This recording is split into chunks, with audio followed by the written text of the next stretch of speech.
So in this video, we are going to be reacting to a borderline Norwood 6 with a hairline of almost a Norwood 1 who decided to visit a professional barber and make the best out of his current hair situation without additional use of a wig or hair extensions, nothing like that. It was just the pure use of hair fibers and skilled hands of a barber. So let's see how this turns out and whether hair fibers could save this guy's head with that current situation. Before we start with the video, as always, shout out to our channel sponsor GoFiber. These are hair building fibers you can use to mask any thinning or patchy areas on your scalp to make your hair look thicker and better. So make sure you check out the link in the video description below where you can visit GoFiber, get a free sample of your choice and try them out. See if you like them. So many of you guys are probably asking how it is actually possible that a guy who is, borderline Norwood 6 on the Norwood baldness scale, very advanced hair loss, has a very or pretty defined frontal hairline still. So is it natural? Like, what's going on? Well, this is actually a hair transplantation.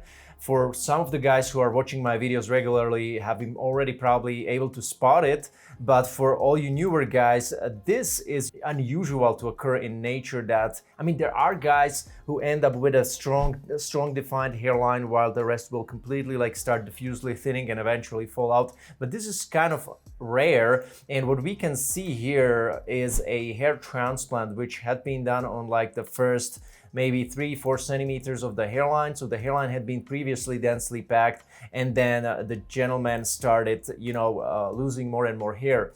And it seems like a pretty aggressive diffuse thinning, so I would still suggest to get on a medication in case you are in a similar situation, because there's still some hair, probably more than we would think, and by a strategic use of combining multiple treatments, you could actually thicken it up very nicely, so that could look much better.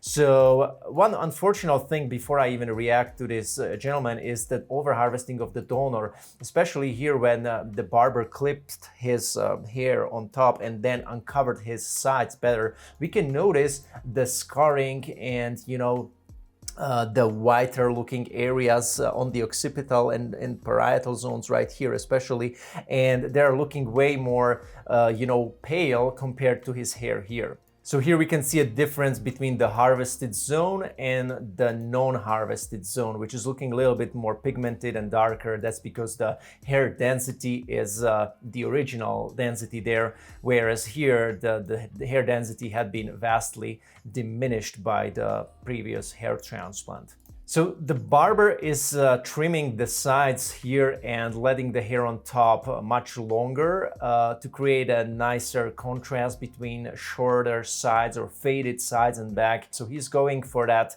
very tight, tapered fade with that longer hair on top. We can already see how that frontal third and the transplanted hair is just way more thicker and just darker, more pigmented, whereas the diffusely thinning hair on the mid scalp and crown is very, very thin, as you can see from here. So here he's also using some type of paste or a clay, doesn't look like a gel. He's rubbing it into the hair. Not sure if it's for adding extra volume, probably. Now he's also using a hair straightener, additional heat, additional processing to the hair that will make it look more straight. Not sure if it's gonna help absorb fibers better onto the hair. Potentially. I have never tried it before. So now he's going to start applying the fibers, and he's starting to work his way from the back to the front.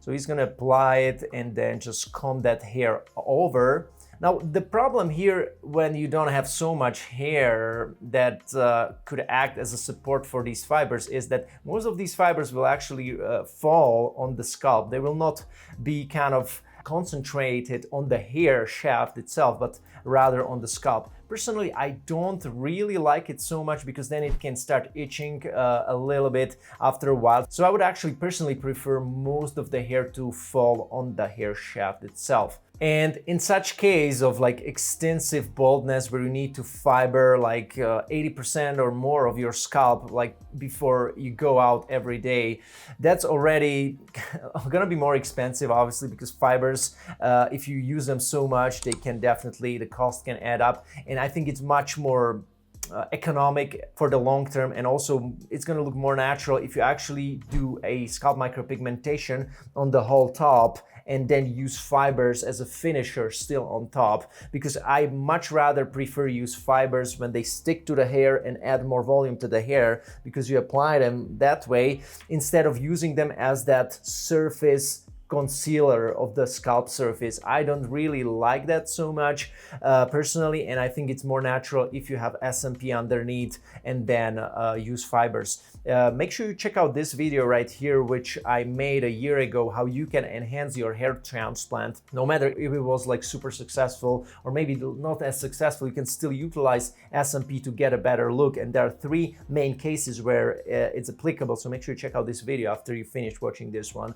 And I would do the same, because now what we see as he's coming closer and closer to the hairline, is trying to use fibers on the hairline as well. I mean, he's doing it very well. I mean, it's being done very cautiously and very precisely. He's even applying it very in a targeted manner with that applicator, which I have never tried honestly, because I was always avoiding fibering my hairline, because I think if you fiber your hairline, you always end up with that powdery substance kind of, or the residues of the powder somewhere in the hairline. So I much rather prefer, if I have that type of hairstyle like this guy is about to get, I just fiber the top of my pompadour, I fiber the mid-scalp and crown, but I never go inside, because again, then things can happen, you get sweaty, and probably you will not be like playing tennis. And similar thing happened also to Nick Kyrgios,